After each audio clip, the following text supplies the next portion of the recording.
students. Today we are going to start a new topic and a very important topic, which is cell cycle. This topic comes from NCERT Standard 11th and ये topic जो है वो cell cycle and cell division के नाम से आपकी book में दिया हुआ है. इस चैप्टर में सेल साइकिल, आज के टॉपिक में, आज के वीडियो में हम बेसिकली सेल साइकिल के बारे में डिटेल पढ़ेंगे. सेल साइकिल, सबसे पहले क्वेश्चन आता है सेल साइकिल होता क्या है, व्हाट इज सेल साइकिल. तो जिस तरह से आपका एक जीवन प्रक्रिया होती है, मतलब लाइफ साइकिल होता है, वैसे एक सेल का भी लाइफ साइकिल होता है. आपके जीवन प्रक्रिया में जैसे आप जन्म लेते हो, फिर बाल्यावस्था आती है, किशोरावस्था आती है, गृहस्थ जीवन का काल आता है, फिर संन्यास जीवन आता है. जैसे डिफरेंट स्टेजेस होने के बाद एक आदमी मर जाता है. तो एक आदमी के जन्म लेने से लेकर मरने तक के बीच में उसने क्या क्या किया, उन स्टेजेस को बोलते हैं लाइफ साइकिल, जीवन का चक्र. उसी तरह से एक सेल के जन्म लेने से लेकर उसके मरने तक, यानी वो मरने से पहले जो डॉटर सेल्स बना देता है, उस पूरे ड्यूरेशन को बोलते हैं सेल साइकिल. ठीक है. तो what is cell cycle? Cell cycle means a full process in which a cell grows and divides to form a new daughter cells. यानी वो पूरी प्रक्रिया जिस दौरान एक सेल जन्म लेता है, ग्रो करता है और नए डॉटर सेल्स बनाता है, उस पूरे स्टेजेस को मिला के हम सेल साइकिल कहते हैं. इसको साइकिल इसलिए कहते हैं क्योंकि ये चक्र की तरह जहाँ से शुरू हुआ था वहीं खत्म हो जाता है. फॉर एग्जाम्पल, ह्यूमन बींग्स के केस में हम जन्म लेते हैं, उसके बाद हम पढ़ाई करते, ग्रो करते हैं, फिर हम स्कूल जाते हैं, फिर हम कॉलेज जाते हैं, फिर हम नौकरी करते हैं, फिर पैसे कमाते हैं, फिर शादी करते हैं, फिर हमारे बच्चे होते हैं, फिर हम बूढ़े होते हैं, फिर हम मर जाते हैं. हमारे बच्चे फिर वहीं जीरो से शुरू करते हैं. हमारे बच्चे भी पैदा होते हैं, फिर वो स्कूल जाते हैं, कॉलेज जाते हैं. ऐसा कुछ नहीं होता, ऐसा नहीं होता कि एक बार हम कॉलेज चले गए तो हमारे बच्चे कॉलेज नहीं जाएंगे. नहीं, हमारा सेल साइकिल होने के बाद जो हमारे बच्चे हैं वो वापस से उसी सेल साइकिल के दौरान जाते हैं.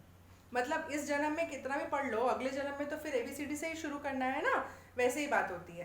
तो सेल साइकिल यानी एक सेल को ग्रो होके, डिवाइड होके वापस वो उसी पॉइंट पे आ जाता है, इसलिए उसको सेल साइकिल कहा जाता है. So what is cell cycle का आंसर हमें मिल गया. Cell cycle is a process which includes growth and division of the cell. Cell cycle is the process in which cell grows and multiplies to form new daughter cells. Cell cycle वो प्रक्रिया है जिस दौरान cell grow करता है और grow करके अपने डॉटर सेल्स बनाता है. Stages of cell cycle. जिस तरह से ह्यूमन बींग्स के जीवन काल के अलग अलग स्टेजेस को हम अच्छे से जानते हैं, ये बाल्यावस्था है, ये किशोरावस्था है, ठीक है, ये गृहस्थावस्था है, मतलब गृहस्थ जीवन है, ये संन्यास लेने का समय आ गया, जानते हैं ना. वैसे ही sales, stages of cell cycle, मतलब एक सेल के कितने स्टेजेस, एक सेल साइकिल के कितने स्टेजेस होते हैं. तो ये देखा गया है कि हर सेल G0 फेज में रहता है. G0 को बोला जाता है रेस्टिंग स्टेज. मतलब एक सेल जो है वो छोटा सा जन्म लेके सो गया, जैसे बीज, छोटा सा बीज के अंदर जो एम्ब्रायो है वो सोया हुआ है. Similarly G0 stage is known as resting stage, और इसको quiescent stage, QUICENT, quiescent stage के नाम से भी जानते हैं. सो which stage is also known as quiescent stage? So G0 stage is also known as quiescent stage. quiescent stage के दौरान हर सेल सोया हुआ रहता है, रेस्टिंग फेज में रहता है. जैसे ही उस सेल को सेल साइकिल में एंटर करना होता है तो G0 से वो जाके सेल साइकिल में एंटर कर जाता है. जैसे आप सोए हुए रहते हो, सुबह मम्मी आके उठाती है आपको, आप उठते हो और G0 से उठने के बाद, यानी सोए वाले स्लीपिंग पोजीशन से उठने के बाद आपका डेली साइकिल चालू हो जाता है. मतलब ब्रश करना, रेडी होना, कॉलेज जाना, फिर उसके बाद कॉलेज से वापस आना, रेडी होना, दोस्तों के साथ घूमने जाना, वापस आना, पढ़ाई करना, सोना, फिर अगले दिन सोने से शुरू हो जाता है. करेक्ट है. फिर उठना, फिर वही साइकिल चालू हो जाता है. उसी तरह से G0 रेस्टिंग फेज है सेल का, जिसमें सेल रेस्ट करता है, सोया हुआ रहता है, कुछ नहीं हो रहा होता है उस दौरान. G0 स्टेज से कोई भी साइकिल सेल जो है वो सेल साइकिल में एंटर करता है. जैसे वो सेल साइकिल में एंटर करता है, कभी कभी ऐसा होता है कि सेल साइकिल में एंटर करने के बीच में ही वापस से G0 में आके सेल घुस जाता है. फॉर एग्जाम्पल, आपके पेरेंट्स ने आपको उठा दिया सोने से, आप सो के उठ गए और ब्रश करके वापस सो गए. सिमिलरली अगर कोई सेल है वो उठ के सेल साइकिल साइकिल में एंटर किया, वो एंटर करने के बाद उसको प्रॉपर न्यूट्रिशन नहीं मिला, वो ग्रो नहीं कर पा रहा है, तो वापस आके G0 में आके सो जाएगा, रेस्ट कर लेगा। ठीक है, तो G0 में रेस्टिंग स्टेज होता है और उसके बाद सेल जो है वो सेल साइकिल में एंटर कर जाता है। ठीक है, जैसे ही वो सेल साइकिल में एंटर करता है तो उसको सेल साइकिल के 4 स्टेजेस पार करने होते हैं, जिन 4 स्टेजेस का नाम है G1, S, G2, M। तो सेल साइकिल हैज 4 स्टेजेस। कितने स्टेजेस हैं? 4 स्टेजेस हैं। तो सेल साइकिल के 4 स्टेजेस हैं, G1 stage, S stage, G2 stage और M स्टेज। ठीक है, इसको हम अच्छे से अभी ड्रॉ करते हैं। ठीक है, इसको ड्रॉ करने के लिए हम दिखाएंगे कि मान लो ये G0 था, सेल आया और ये अब सेल साइकिल में एंटर करना चाह रहा है। जैसे ही सेल साइकिल में एंटर करेगा तो G1 में घुस रहा है। याद करना, G0 से G1 मतलब जीवन काल में आ गया, यानी सुबह अपना दिनचर्या उसने शुरू कर दिया। तो G0 के बाद जो सबसे पहला सेल एंटर करता है वो कौन से स्टेज में शुरू करता है? G1। याद रखना, G1 हिंदी का जीवन से कोड याद रखना। तो जैसे ही G0 से आएगा तो कौन से स्टेज में एंटर करेगा? G1 में। G1 को गैप 1 फेज भी बोलते हैं या फिर फर्स्ट ग्रोथ फेज भी कहा जाता है। तो G1 का फुल फॉर्म है गैप 1 या फिर first growth phase. G1 phase में जनरली सेल जो है वो साइज में बड़ा होता है, यानी कि सेल साइज में ग्रो करता है, न्यूट्रिशन लेता है, एनर्जी मॉलिक्यूल्स बनाता है और बेसिकली सेल अपना साइज बढ़ा रहा होता है। जैसे आप सुबह उठते हो तो उठते उठते ब्रेकफास्ट करते हो ताकि आपको पूरे दिन के लिए एनर्जी मिल जाए। सिमिलरली जब G0 से सेल साइकिल में सेल एंटर करता है तो G1 में एंटर करता है, जिसमें वो सेल न्यूट्रिशन लेके अपना साइज बढ़ा रहा है। तो G1 स्टेज में एंटर करने के बाद जब पूरी तरह से सेल बड़ा हो जाता है, ग्रो हो जाता है, न्यूट्रिशन आ जाते हैं, तब आता है S फेज। S फेज को कहा जाता है सिंथेसिस फेज। S फेज को बोला जाता है सिंथेसिस फेज।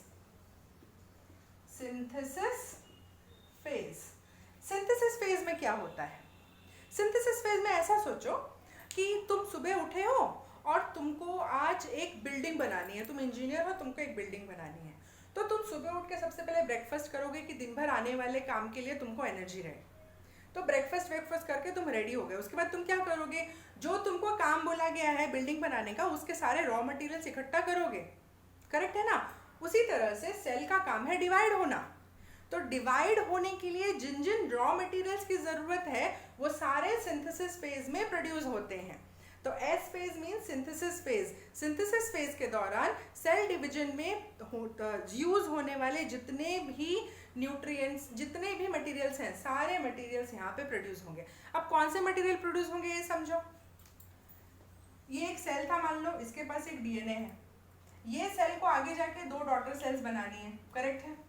ये DNA यहाँ चला जाएगा तो इस डॉटर सेल के पास कोई DNA नहीं आएगा। आएगा, कैसे आएगा? ये सेल, ये वाला जो सेल है जिसके पास एक DNA था, ये अपने अंदर DNA को डबल करेगा।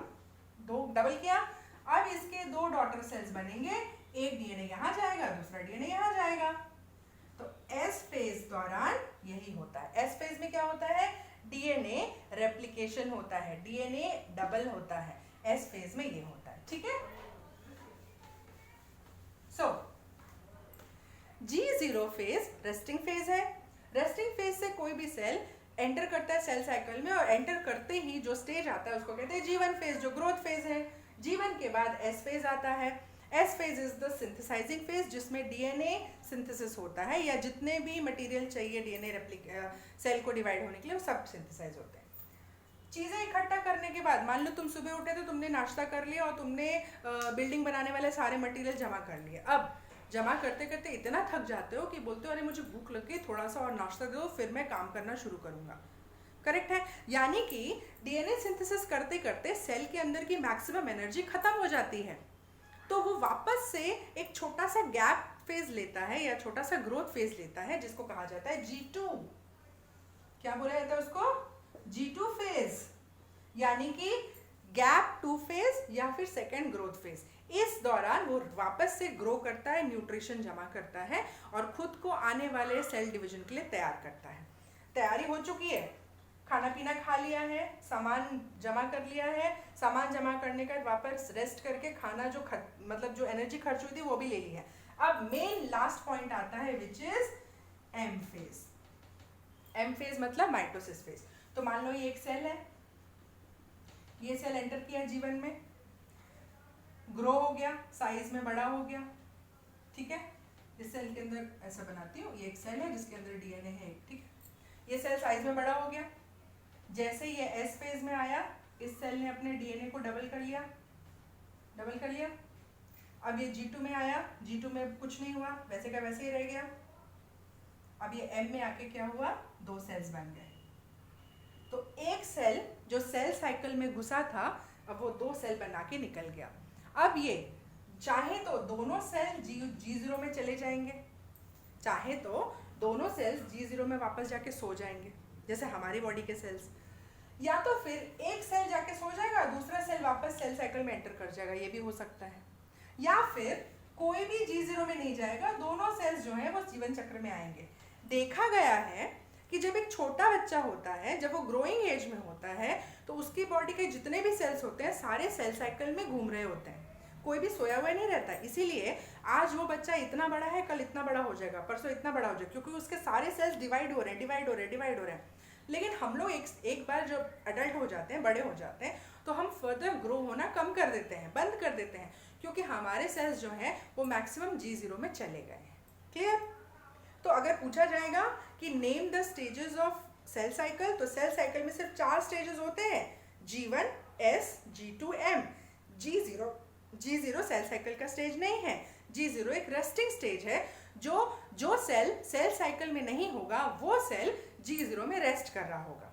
अच्छा, अगर पूछा जाए कि कैंसर सेल कौन से स्टेज में है, कैंसर सेल G0 में है या सेल साइकिल के किस स्टेज में है, तो बोला जाता है कि जो G0 में कोई सेल आया है वो सेल साइकिल में घूम रहा है। अच्छा, सेल साइकिल में घूम रहा है, G1S, G2M में घूम रहा है, ठीक है। अगर कोई सेल G0 से लॉस्ट कर जाए उसको कैंसर सेल्स कहते हैं। तो cancer cells are those cells which are lost from G0, मतलब रेस्टिंग से भी गायब हो गया। अब वो सेल डिवाइड नियम से नहीं कर रहा, अब उसको जब मन कर रहा है वो डिवाइड कर रहा है, जब मन कर रहा है वो नहीं कर रहा है, अपने मनमानी कर रहा है, वैसे सेल को कैंसर सेल्स कहते हैं। यानी the cell which is lost from G0 and cell cycle, मतलब न वो सेल साइकिल में कहीं पर है, न वो G0 में, कहीं और चला गया है, उस सेल को हम कैंसर सेल्स कहते हैं, ठीक है। सो इसको याद करने का सिंपल तरीका बताती हूँ, स्टेजेस ऑफ सेल साइकिल को। क्या स्टेजेस हैं सेल साइकिल के? G1, S, G2, M। तो इसको याद करने का तरीका है गो सरिता गो मुंबई। सरिता एक लड़की है जिसको मैं बोल रही हूँ मुंबई जाओ, अब ठीक है। तो गो सरिता गो मुंबई, तो सरिता को मैंने सो के उठाया, G0 से उठाया और उसको क्या बोला, गो सरिता गो मुंबई। मुंबई जाने के बाद फिर उसको मैं दौड़ा रही हूँ, गो सरिता गो मुंबई, गो सरिता गो मुंबई। बीच में सरिता थक गई और वापस वो सोने के लिए चली गई। क्लियर? समझ गए? तो this is known as cell cycle and this is called resting stage. ये हो गए फेजेस ऑफ सेल साइकिल। अब इस सेल साइकिल का बोला जाएगा, इस सेल साइकिल में चेक पॉइंट्स कहाँ पर है? चेक पॉइंट्स मतलब कुछ ऐसे पॉइंट्स होते हैं जहाँ पे चेकिंग होती है कि सब सही चल रहा है तो आगे जाने देंगे, नहीं सही चल रहा है तो वापस भेज देंगे, ठीक है। तो इस सेल साइकिल में 2 जगह चेक पॉइंट्स होते हैं। पहला चेक पॉइंट है आपका यहाँ पे, first check point, check point. यहाँ पे एक प्रोटीन होता है जिसको बोलते हैं CDK। CDK यहाँ पे सिग्नल देता है कि सेल अच्छे से ग्रो हुआ है कि नहीं। अगर सेल में ग्रोथ नहीं हुई है तो उस सेल को आगे बढ़ने नहीं दिया जाएगा। अगर सेल में प्रॉपर ग्रोथ नहीं हुई है तो उसको वापस बोला जाएगा जाओ तुम G0 में घुस जाओ वापस से। तो यहाँ पे फर्स्ट चेक पॉइंट होता है जो देखता है कि अगर सेल पूरी तरह से ग्रो हो गया तब हम उसको DNA डबल करने देंगे, नहीं तो हम उसको वापस जाने देंगे, ठीक है। दूसरा चेक पॉइंट, दूसरा चेक पॉइंट यहाँ पे होता है, सेकेंड चेक पॉइंट। मतलब सेकेंड चेक पॉइंट में देखा जाता है कि डीएनए डबल हुआ है कि नहीं। बाई चांस कभी कभी ऐसा होता है कि सेल पूरी तरह से ग्रो तो हो गया लेकिन डीएनए डबल होते समय कुछ प्रॉब्लम आ गई। तो अगर डीएनए डबल नहीं हुआ है तो डॉटर सेल्स गड़बड़ बन जाएंगी। एक डॉटर सेल के पास डीएनए जाएगा, दूसरे के पास नहीं जाएगा, करेक्ट है। तो पहला चेक पॉइंट चेक करता है कि ग्रोथ हुई है कि नहीं, तो आगे जाने देंगे। तो first check point is here, यहाँ पर, यानी जीवन खत्म होकर एस में घुसने से पहले। सेकेंड चेक पॉइंट यहाँ पर होता है, यानी G2 से निकल के M में जाने से पहले। ठीक है, देखा गया है कि ये वाला S फेज में घुसने के बाद सेल जो है, अगर S फेज अच्छे से हो गया, मतलब डीएनए डबल हो गया अच्छे से, तो cell is bound to divide. मतलब अगर सेल डिवीजन अच्छे से हो गया है तो सेकंड चेक पॉइंट अच्छे से पार हो जाएगा। तो फर्स्ट चेक पॉइंट में देखा जाता है कि सेल ग्रो हुआ है कि नहीं, तब उसको आगे जाने देंगे। सेकंड चेक पॉइंट में देखा जाता है कि डीएनए डबल हुआ है कि नहीं। अगर डीएनए डबल हो गया है तो उसको सेल डिवाइड होने के लिए जाने देंगे।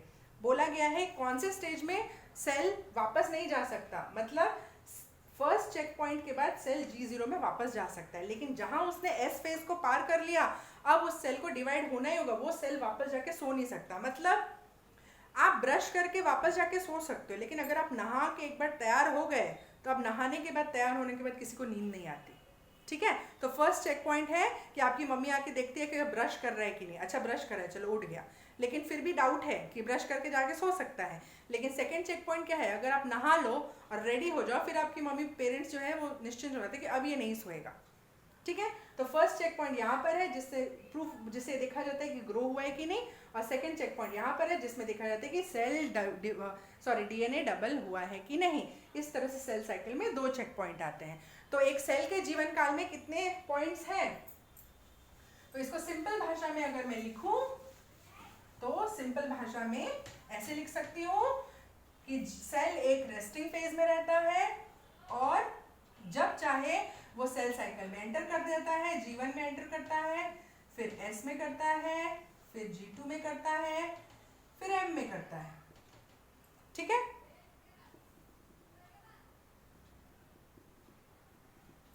ठीक है।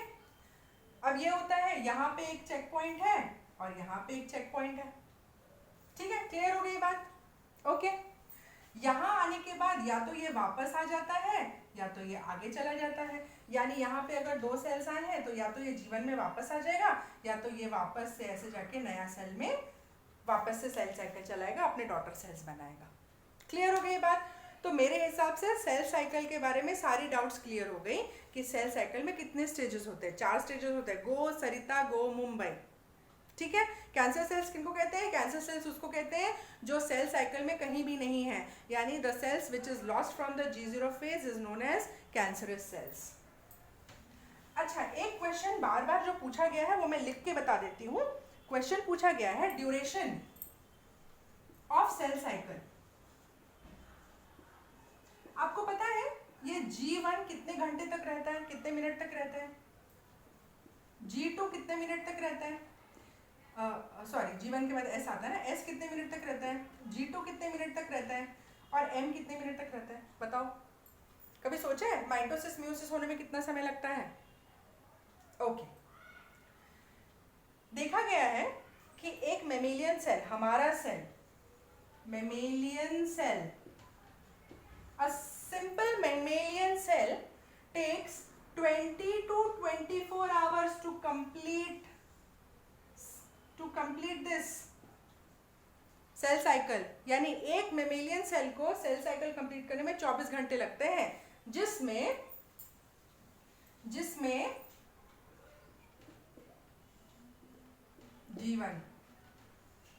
जीवन ऑलमोस्ट 9 घंटे तक जीवन चलता रहता है।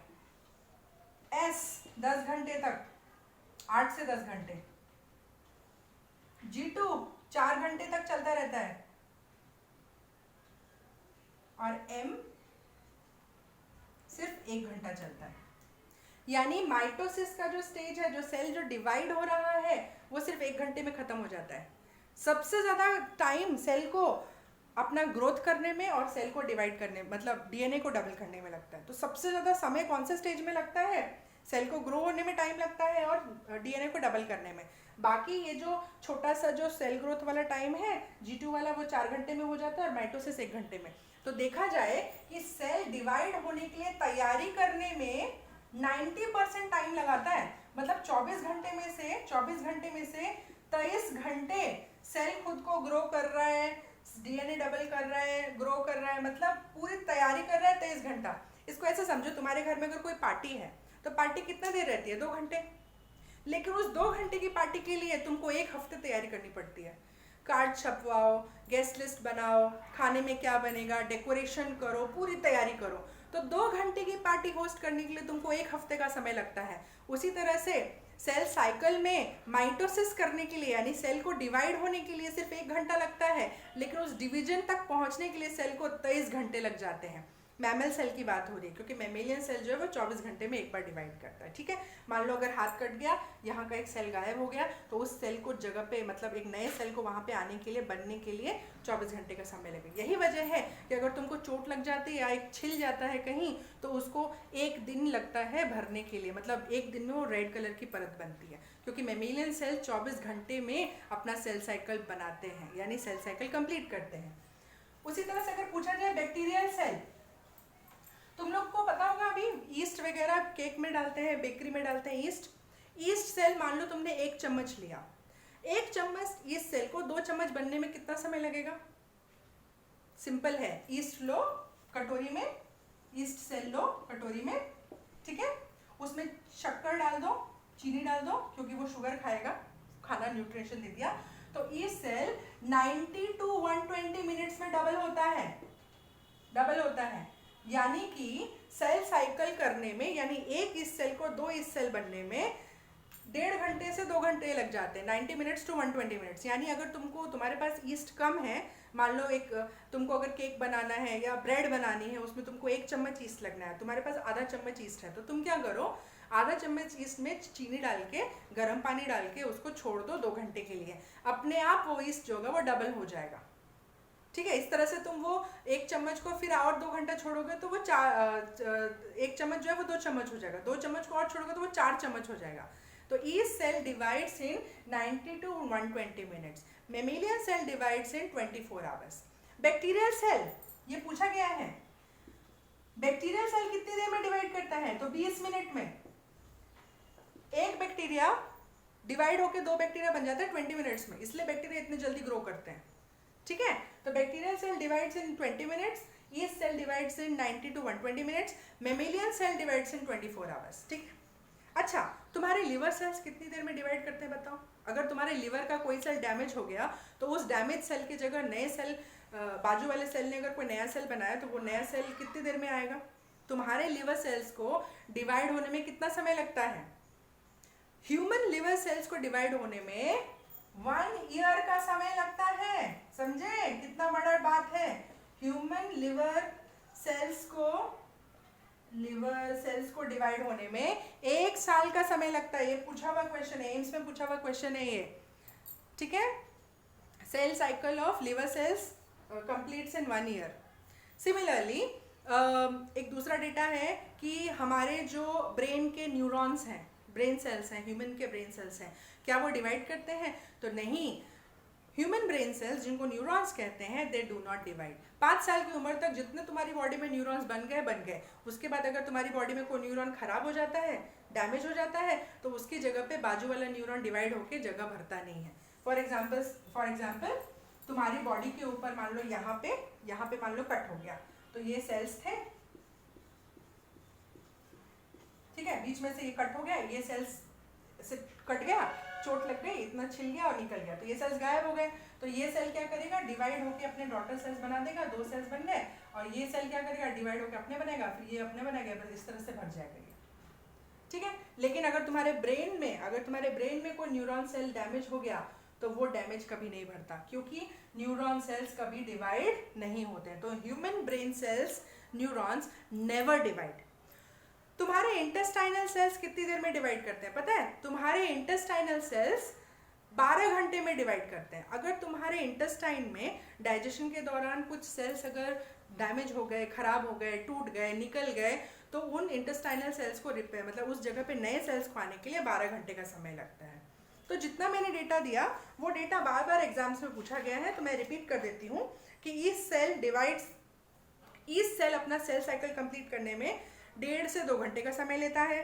इंटेस्टाइनल एपिथेलियल, हमारा human intestinal epithelial cells divide करने में 12 घंटे का समय लेता है। उसके बाद बैक्टीरियल सेल हर 20 मिनट में डिवाइड करता है। ह्यूमन मेमेलियन सेल 24 घंटा लगता है डिवाइड होने में। उसके बाद ब्रेन सेल्स, न्यूरॉन्स डिवाइड नहीं होते हैं। लिवर सेल्स 1 साल का समय लेता है अपना सेल साइकिल कंप्लीट करने में, यानी डिवाइड होने में। और फ्रॉग इम्ब्रायो पूछा गया है नीट में, अर्ली फ्रॉग इम्ब्रायो यानी कि एक मेंढक जब छोटा सा अंडे में से निकल रहा होता है, फ्रॉग इम्ब्रायो हो रहा होता है, तो early frog embryo takes almost 30 minutes to divide. यानी एक मेंढक जब इम्ब्रायो स्टेज में ग्रो हो रहा होता है, 2 सेल का 4 सेल, 4 सेल का 8 सेल बन रहा होता है, तो हर 30 मिनट्स में सेल डबल हो रहे होते हैं। ठीक है, तो early frog embryo takes 30 minutes to divide. Clear? Duration of the cell stage बता दिया। अब एक इंपॉर्टेंट पॉइंट, जीवन में क्या क्या होता है। तो जीवन में होता है ग्रोथ, सेल ग्रो करता है, पहली चीज। दूसरी चीज क्या करता है? न्यूट्रिएंट्स स्टोर करता है, सारा खाना पीना स्टोर करता है। तीसरी चीज क्या करता है? एनर्जी मॉलिक्यूल्स जनरेट करता है। जितने भी एनर्जी मॉलिक्यूल्स है, एटीपी वगैरह है, सारा जनरेट करेगा यहाँ पे। ठीक है, उसके बाद क्या करता है जीवन में क्या करता है? सारे प्रोटीन्स बनाता है, बॉडी बिल्डिंग प्रोटीन्स। इंजाइम्स बनाता है, सेल को जितने भी इंजाइम्स की जरूरत है सब यहीं बनते हैं। एस फेज में क्या होता है? डीएनए डबल होता है, यानी कि डीएनए सिंथेसिस होता है। दूसरा चीज इंपॉर्टेंट, हिस्टोन प्रोटीन्स बनते हैं। ये पूछा गया क्वेश्चन है, हिस्टोन प्रोटीन सिंथेसिस कौन से स्टेज में होता है? तो हिस्टोन प्रोटीन सिंथेसिस होता है एस फेज में। तीसरी चीज, मियोसिस 1 इज इनिशिएटेड।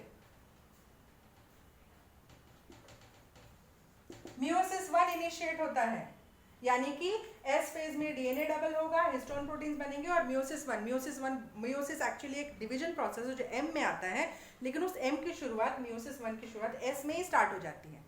ठीक है, उसके बाद G2 में क्या होता है? G2 में होता है ट्यूबुलिन प्रोटीन बनता है, स्पिंडल फाइबर्स बनते हैं, और जितने भी सेल ऑर्गेनेल्स हैं, ये क्वेश्चन आया हुआ क्वेश्चन है, वेरी इंपॉर्टेंट क्वेश्चन, जितने भी सेल ऑर्गेनेल्स हैं सारे डबल होते हैं। जो सेल ऑर्गेनल का तुम नाम लो, माइटोकॉन्ड्रिया डबल होता है, क्लोरोप्लास्ट डबल होता है, सेंट्रियोल डबल होते हैं। तो अगर पूछा जाएगा कि cell organelles, mitochondria, chloroplast, centrioles double कौन से स्टेज में होता है? तो G2 में होता है। ये इंपॉर्टेंट पॉइंट है। ठीक है, जीवन में क्या क्या होता है मेन, एस में क्या क्या होता है मेन, G2 में क्या क्या होता है मेन। चेक पॉइंट्स कहाँ पर है? चेक पॉइंट्स है यहाँ पर। फर्स्ट चेक पॉइंट है CDK का, ठीक है। सेकेंड चेक पॉइंट है यहाँ पर, ठीक है। तो ये हो गया, उसके बाद एक चेक पॉइंट होगा, फिर ये होगा, फिर एक चेक पॉइंट होगा, फिर यहाँ पर होगा सेल डिवाइड।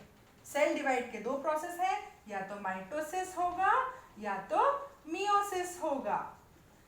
ठीक है, तो एक सेल जो यहाँ घुसा था वो ये पार करते करते यहाँ तक आ जाएगा। अब माइटोसिस कैसे होता है, मियोसिस कैसे होता है, ये अगले लेक्चर में पढ़ेंगे। तो इस लेक्चर में हमने पढ़ा सेल साइकिल क्या होता है, सेल साइकिल के कितने स्टेजेस हैं, हर स्टेज के क्या क्या काम है, कितने समय में स्टेज क्रॉस होता है, और अलग अलग सेल कितने कितने समय का सेल साइकिल का ड्यूरेशन है। यानी कि अगर एक आदमी 70 साल जी रहा है तो एक चूहा कितने साल जीता है, एक घोड़ा कितने साल जी रहा है, एक टॉर्टोइज 120 साल जीता है, हम 70 साल जीते हैं। उसी तरह से मैमेलियन सेल का सेल साइकिल 24 घंटे का है, बैक्टीरिया सेल का सेल साइकिल 20 मिनट का है, ईस्ट सेल का 1.5 से 2 घंटे का है, लिवर सेल्स का 1 साल का है। इस तरह से अलग अलग सेल ड्यूरेशंस हैं। तो ये चैप्टर, ये आज के टॉपिक में सेल साइकिल के बारे में मैक्सिमम डिटेल्स